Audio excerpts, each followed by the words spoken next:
Greetings to you out there in podcast land again today. This is Tony Denton coming to you from the Phoenix, Arizona area on February 7th, 2019. I am getting ready to share with you installment number 3 of 37 in the audiobook of my book on Hebrews called Hebrews from Flawed to Flawless Fulfilled. And we're going to be looking at lesson 3 beginning at page 13 of the book, Hebrews chapter 1 verses 4 through 9. Beginning at this point, the more detailed development of Paul's argument is introduced.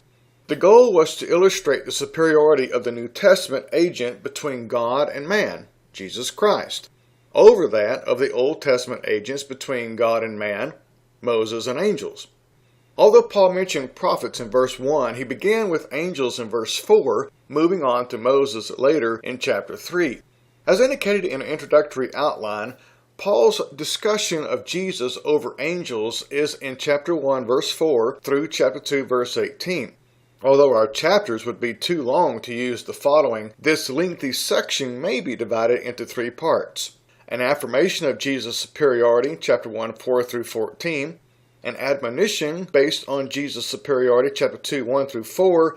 And an explanation of Jesus' superiority in chapter 2, 5 through 18. It's just another way of looking at it in a more broad perspective. Having established in verses 1 through 3 that Jesus is the new, eternal prophet, priest, and king, Paul continued to build. Verse 4 says, having become so much better than the angels, as he has by inheritance obtained a more excellent name than they. The phrase, having become better, implies that Jesus was, at one time, human, which of course corresponds to the comments at verse 3 earlier, namely that when Paul spoke of Jesus being the exact replica of God, he was referring to him in his human state. Later in chapter 2 verse 9, Paul wrote of Jesus as being made a little lower than the angels for the suffering of death, that he might taste death for everyone. In other words, he had to become human in order to die for us, thereby fulfilling God's will and being made worthy of his inheritance. The word better here refers to Jesus' superiority in position of authority over angels. Paul obviously brought this up here because the Jews boasted greatly in the law of Moses, which was supplied via the ministry of angels. Deuteronomy 33:2, Psalm 68:17, Galatians 3:19, and Acts 7:52 through 53. In fact, in this very context, Paul recognized this, saying that the old law was spoken through angels, chapter 2, verse 2. Paul continued on by saying that Jesus has by inheritance obtained a more excellent name than the angels, which means that, as John 1:14 notes about Jesus, he's the only begotten of the Father, or as the NIV says, the one and only.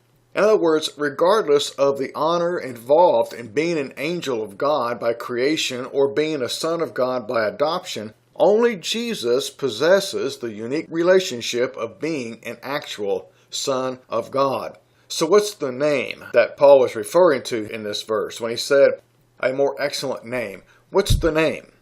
It's Son. Verse 5 says, for to which of the angels did he ever say, you are my son? Today I have begotten you. And again, I will be to him a father, and he shall be to me a son. Paul first referred to Psalm 2, a psalm which, according to ancient Jewish doctors of the law, applies solely to the Messiah. Besides, Peter applied the first 3 verses to Jesus in Acts chapter 4, 25 through 26. Specifically here, Paul quoted Psalm 2 verse 7, by the way.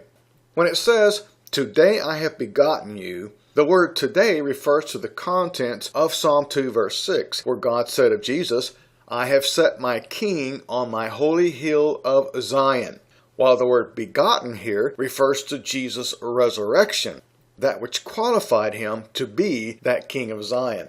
How may we know that begotten refers to Jesus' resurrection? Easy. For this identical quote was applied this way on another occasion by Paul in one of his greatest recorded sermons, found in Acts 13, verses 14 through 41. In verses 33 and 34, he said, God raised up Jesus, as it is written in the 2nd Psalm, you are my son, today I have begotten you.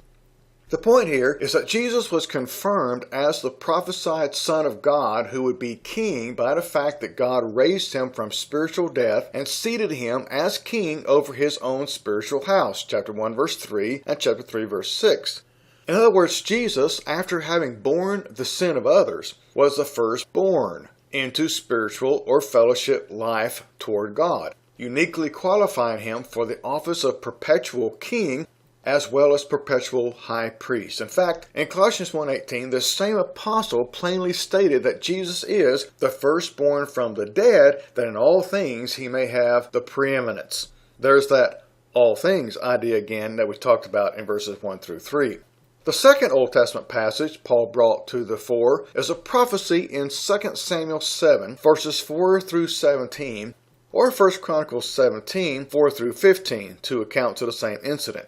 This prophecy from God to David concerned the coming of one who would build and preside over the house or temple of God forever. Although David's son Solomon built God's temple in Jerusalem, neither he nor anyone else in David's lineage, except Jesus, fulfilled the prophecy of this passage in its entirety. We can know this because Solomon's temple, as well as the city of Jerusalem, has long been destroyed. Verse 6, but when he again brings the firstborn into the world, he says, let all the angels of God worship him. The firstborn here is an obvious reference to Jesus. But what does firstborn mean? It usually signifies the first child born into a family.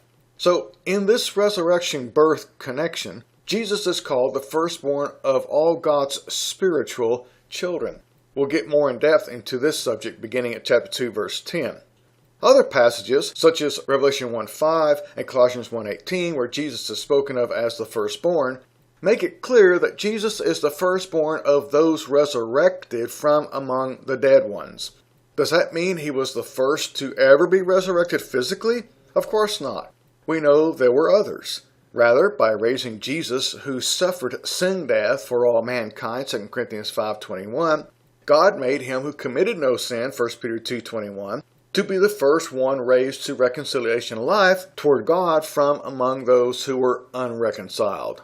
Death equals separation, due to the sin of which they couldn't rid themselves while on earth. So, being the firstborn of those to be reconciled to God, check out Matthew 27:46, Jesus became the preeminent one, the king, the captain, the heir of all things. The all things Jesus gladly shares with those who've been adopted as his brethren and God's children into his house. Check out Romans 8:29, which speaks of the elect, the remnant, as the firstborn ones.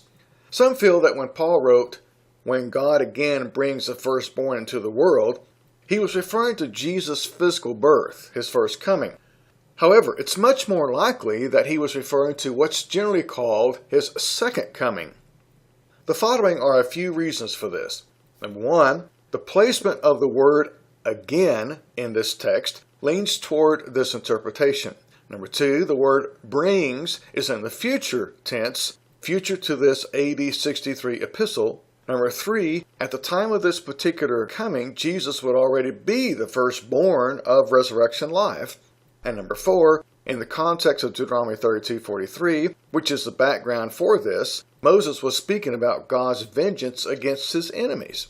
In other words, the type antitype principle here wouldn't work for Jesus' first coming to die for sin, but it does work for his second coming to take vengeance on his rejectors and his enemies. Even if Paul had Psalm 97 verse 7 in mind, the context there still leans toward the same conclusion that the reference is to the Messiah and his reign as king in his kingdom, something that wouldn't occur until his enemies were vanquished and his kingdom thereby established in its fullness at his second coming in the near future of this epistle's recipients. Check out Hebrews 10:37 and 12:28. Other passages indicating a future coming of the kingdom in this sense are 2 Timothy 4:1 and 18, Acts 14:22, 2 Thessalonians 1:5, and 2 Peter 1:10 through 11. Besides, the only place in the Bible where one can find angels worshiping Jesus is at his return in vengeance. Revelation 5:11 through 14. And check out Philippians 2:9 through 11 along with that. Regardless to when this has reference, though, the point is that God would cause the angels to worship Jesus at that time, and they would worship him because he's greater than they are. Let's briefly consider the words world and worlds again at this point, as we did in chapter 1, verses 1 through 3 in the last installment. The word world in verse 5 of chapter 10 is the Greek term for planet, cosmos, where we get cosmos in English. Worlds in chapter 1 verse 2 is the Greek term for ages, eon, where we get our word eon. And world here in chapter 1 verse 6 is the Greek term for a people, oikumene, where we get economy, the etymology of which refers to a managed household, that is, people. Hence the idea here is that Jesus would, soon according to verse 5, come into or receive his own people to govern a kingdom of which he would of course be king. Check out Luke 23:42 as well as Luke 19:12 and following. Verse 7 goes on to say, "And of the angels he says, who makes his angels spirits and his ministers a flame of fire." The terms angels and ministers are simply two words which refer to the same personages. The term for angels means messengers, while the term for ministers means servants, and is the term from which we get liturgy, the word used for the religious ministry of the Old Testament priests. Since the Greek word for spirits can be translated as winds, breath, or spirits, then it must be translated according to context. Based on a study of this context, I share with you my thoughts as follows. The Greek word is pneumata for spirits, and that Greek word in this verse should be translated, in my estimation, as winds, because number one, every other major translation translates it as winds. Number two, the verb makes is in the present tense, meaning either that God was still at the time of this epistle in a business of creating these beings, something for which there's no scriptural authority, or that he uses them to create or to become winds or flames of fire, such as Judges 13:20, or whatever else he so desires. And number three, the context of Psalm 104 verse 4, the verse that Paul echoed here, speaks of natural phenomena such as waters, clouds, and fire. So it would be saying, and of the angels he says, he makes his angels winds and his ministers flames of fire. Now, whether it's translated as spirits or winds, the main point is still unmistakable. Jesus, the one who is the only begotten and the express image of God, the one who was crowned as king and is worshipped by angels, who themselves are not allowed to be worshipped, is therefore superior to them. Now let's look at verses 8 and 9, our last two verses. "But to the Son he says, Your throne, O God, is forever and ever. A scepter of righteousness is the scepter of your kingdom." Check out Revelation 4:9 through 10. "You have loved righteousness and hated lawlessness. Therefore God, your God, has anointed you with the oil of gladness more than your companions." Note the status of Jesus here. He is God. He's called God by God the Father in both verses 8 and 9. Consider this syllogism. Major premise: only God is to be worshipped. Deuteronomy 10:20, Matthew 4:10. Minor premise: angels are commanded by God to worship Jesus. Hebrews 1 verse 6. Therefore, Jesus is God, meaning that he is deity in his very nature. John 1 verse 1. Here's another syllogism. Major premise: only God is to be worshipped. Deuteronomy 10:20, Matthew 4:10. Minor premise: like men, Acts 10:25 and 26, angels are not to accept worship. Revelation 19:10, Revelation 22 verse 9. Therefore, unlike Jesus, angels are not deity. The throne spoken of in this verse, the throne spoken of in verse 8, is the one Jesus inherited from his forefather, King David. God had promised David that his throne would last forever, Psalm 89:35-37. Later, Gabriel told Mary that her son would reign over his father David's throne forever, and to his kingdom there would be no end, Luke 1:32 and 33, and check out 2 Peter 1 verse 11 with that. Besides, David's throne, or kingship, over physical Israel was merely a type of God's or Jesus' throne and kingship, the antitype. Check out Acts 2:30 and 33 with that. As is perfectly illustrated in Esther chapter 4 verse 11, the scepter was a sign of kingly authority. Since Jesus doesn't bear a literal scepter as earthly kings did or do, the point here is that his kingdom is governed with, by, and in perfect righteousness. Check out Isaiah 9 verse 7 with that. The original word for anointed in verse 9 is the base term for Christ, which translates as Messiah and means anointed one. An anointing was usually an official public ceremony when a prophet, 1 Kings 19:16, a priest, Numbers 3:3, or a king, 1 Kings 1:34 and 39, was appointed to his respective office with a perfumed oil.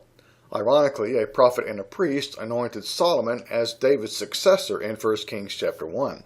Instead of being anointed with an earthly oil, Jesus was anointed with the Holy Spirit, Matthew 3:16. And not just to be king, Revelation 17:14, but also prophet, Deuteronomy 18:15 through 18, and high priest, Hebrews 4:14. The phrase oil of gladness in verse 9 brings to mind the festivities of joy that accompany the coronation of a king. In Hebrews, we can see this joy in both the Son, who is crowned king, and in his Father, who crowned him. In chapter 12, verse 2, we can see the pleasure of King Jesus when Paul wrote that Christ, for the joy that was set before him, endured the cross and sat down at the right hand of the throne of God.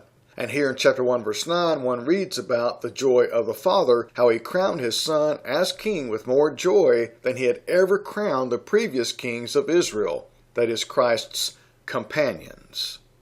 And certainly it would be careless to fail to recall the words of Father God when His Spirit descended upon Jesus as a dove. This is my beloved Son, in whom I am well pleased, Matthew 3:17.